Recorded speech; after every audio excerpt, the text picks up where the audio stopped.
अस्सलामुअलैकुम, शमा न्यूज के साथ मैं हूं निम्रा खान। अभी यूसीसी माने यूनिफॉर्म सिविल कोड की बात चल रही है। मैं बताना चाहूँगा कि किस तरीके से एक समुदाय जो है मुस्लिम समुदाय यूनिफॉर्म सिविल कोड का विरोध कर रहा है।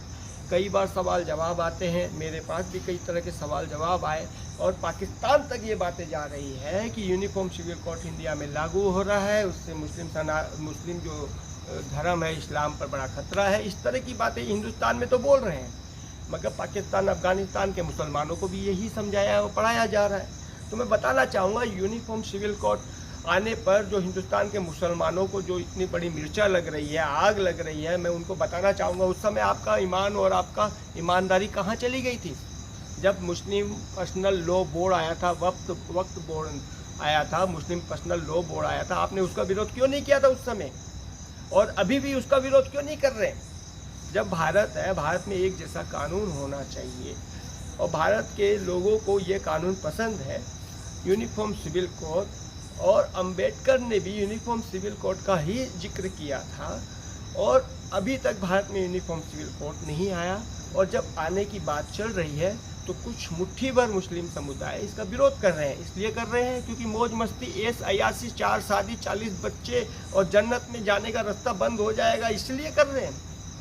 अगर आपको इतना ही यूनिफॉर्म सिविल कोड से मिर्चा लग रही है तो पहले जो मुस्लिम पर्सनल लॉ बोर्ड है उसे बंद करना चाहिए तत्काल, उस पर बैन लगाना चाहिए, उसके ऊपर कार्रवाई होनी चाहिए अगर वो चालू रहे, और यूनिफॉर्म सिविल कोड पूरे भारत में एक समान लागू होना चाहिए। दूसरी बात बताना चाहूँगा कि इन लोगों ने तलाक का भयंकर विरोध किया था, लेकिन तलाक पर कानून बन गया। लेकिन अभी भी हमारे पास कई मैसेज आते हैं, कई लोगों की बातें होती है, कई समुदाय से बातें होती है, बाहर के पाकिस्तान से भी बातें होती है, हिंदुस्तान में भी बातें होती है, और कई रिपोर्ट ऐसी आती है जो आज भी घर में लेडीज़ों को, महिलाओं को तलाक दिया जाता है, ट्रिपल तलाक। और वो जो मौलवी मुल्ला है वो उसका निकाह करा के, हलाला निकाह कराकर वापस उसका हलाला कराकर वापस निकाह कराता है। यानी कि जो कानून बन चुका है उसका भी धज्जिया उड़ाया जा रहा है। हिंदुस्तान के अंदर चोरी छिपे ये काम हो रहे हैं, ट्रिपल तलाक दिया जा रहा है, उसके बाद उस महिलाओं को हलाला के लिए मजबूर किया जा रहा है। वो अपने घर में अपने पति को छोड़कर अपने देवर है, अपने ससुर है, उसके साथ शादी कर लेते हैं। अब ससुर के साथ शादी कर ली, अब वो जो उसका पहला पति है वो कौन लगेगा भैया, बेटा लगेगा ना। जो पति पहले शादी किया, फिर उसने तलाक दिया, फिर उसका हलाला हुआ, फिर वो शादी कर ली अपने बाप से, फिर उसने तलाक दिया तो वो अपने भाई से शादी कर ली। मतलब इस तरीके से फैमिली में वो एक तरह का वेश्या खाना खोल दिए पूरा का पूरा। ऐसे कई बार हो रही है, 8-8, 10-10 बार हलाला हो रहे हैं, 40-40 बच्चे, 4-4 शादियाँ हो रही है। इसीलिए तो यूनिफॉर्म सिविल कोड लेके आ रहे हैं। यहाँ तक कि मुस्लिम समुदाय के जो लोग हैं, जो महिलाएं हैं, उन्होंने भी यूसीसी का जो है समर्थन किया है। अब बाहर में बैठे पाकिस्तान, जहाँ पर 4 शादी 40 बच्चे पैदा करते हैं, जहाँ कोई कानून की कोई वो नहीं है, कानून वहाँ पर साला जंगल राज है। सीमा हैदर ने कह दिया कि हम जब पैदा हुए, हमारे पैदा होने पर हमारे माँ बाप ने हमारी उम्र 10-8 साल कम लिखाई। वहाँ ये रूल चलता है पाकिस्तान में। उसने कई पोल खोल दिए सीमा हैदर ने।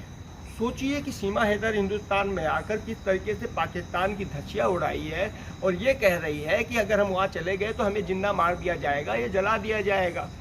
तो सोचिए कि इस तरीके का वहाँ जंगल कानून है, जहाँ इस्लामी देश है, जो भी है वो, भले ही वो पाकिस्तान हो, बांग्लादेश हो, अफगानिस्तान हो, तालिबान हो या कुछ भी हो, जो मुस्लिम कंट्री है, वहाँ तो आए दिन जो है शिया और सुन्नी में बमबाजी होते हैं और मस्जिदों के अंदर बम गिरते हैं। अब भारत में जब यूनिफॉर्म सिविल कोड आ रहा है तो यही मुट्ठी भर मुस्लिम समुदाय जो है इसका विरोध कर रहे हैं, और जो तलाक की बात आ रही है, ट्रिपल तलाक की, उस जो कानून है उसकी भी धज्जियाँ उड़ा रही है। अभी तक ये समझ में नहीं आ रहा है कि जो ट्रिपल तलाक घरों में दिया जाता है, महिलाओं को बोला हुआ है कि आप जाके पुलिस थाने में रिपोर्ट करें ट्रिपल तलाक पर, उसको 3 साल की सज़ा मिलेगी तुरंत। लेकिन महिलाएं जो है उसको इतना दबाया कुचला जाता है, किस तरीके से महिलाओं का साथ अन्याय अत्याचार किया जाता है मुस्लिम समुदाय में। वो बेचारी घर से बाहर निकल नहीं सकती, थाना में क्या जाएगी, ट्रिपल तलाक हो जाता है, घर में 6-7 बार 10 बार हलाला हो रहा है। ये भारत के अंदर देखने को मिल रहा है। आप देखिए कितना शर्म और शर्मनाक ये बना दिया है।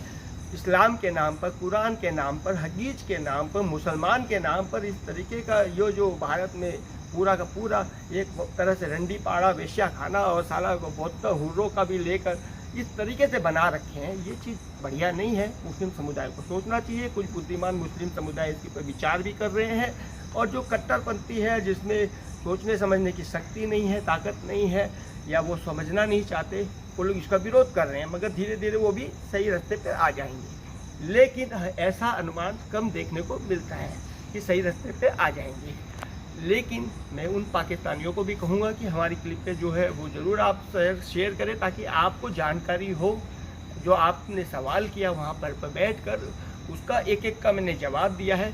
यूसीसी क्यों ज़रूरी है, यूनिफॉर्म सिविल कोड भारत में क्यों ज़रूरी है, पाकिस्तान को भी अपनाना चाहिए। मैं तो ये बात बोलूँगा, अफ़गानिस्तान और बांग्लादेश को भी अपनाना चाहिए यूसीसी, वहाँ के भी मुसलमान की महिलाओं को भी अपनाना चाहिए। जो कि आप बताइए, वहाँ पर तो मुसलमान जो है महिलाएं भी साल में एक कानून बनाना चाहती है कि हम लोग फ्रीडम रहना चाहती है, आज़ाद रहना चाहती है, वो सब चीज़ से, मगर वहाँ पर वो आज़ादी नहीं है।